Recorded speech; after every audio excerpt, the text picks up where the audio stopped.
বাংলাদেশের জনগণ জানতে চায়, হিন্দু মুসলিম নির্বিচারে হত্যা করার পরে ফ্যাসিস্ট শেখ হাসিনা কোন অধিকার এখন দিল্লিতে খেলাধুলা করছে?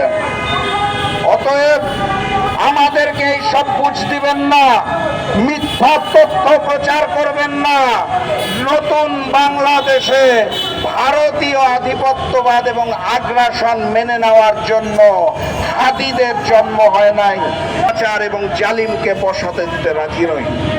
যেহেতু অগাস্ট মাসের 5 তারিখে বাংলার জনগণ ওয়াদাবদ্ধ হয়েছে, নতুন বাংলাদেশ হবে গণতান্ত্রিক বাংলাদেশ, নতুন বাংলাদেশ হবে স্বৈরাচারবিহীন বাংলাদেশ, নতুন বাংলাদেশ হবে ভারতীয় করদ মুক্ত স্বাধীন সার্বভৌম বাংলাদেশ।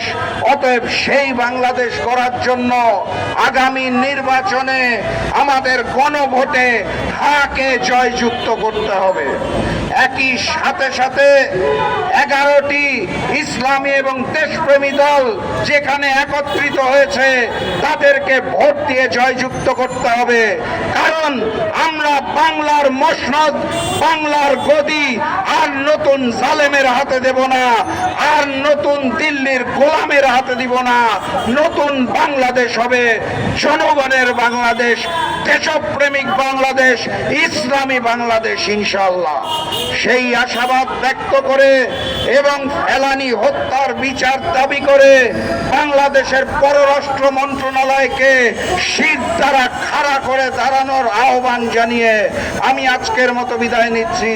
বিজয়ের পথে যাত্রা শুরু, জীবন অথবা মৃত্যু। আসসালামু আলাইকুম।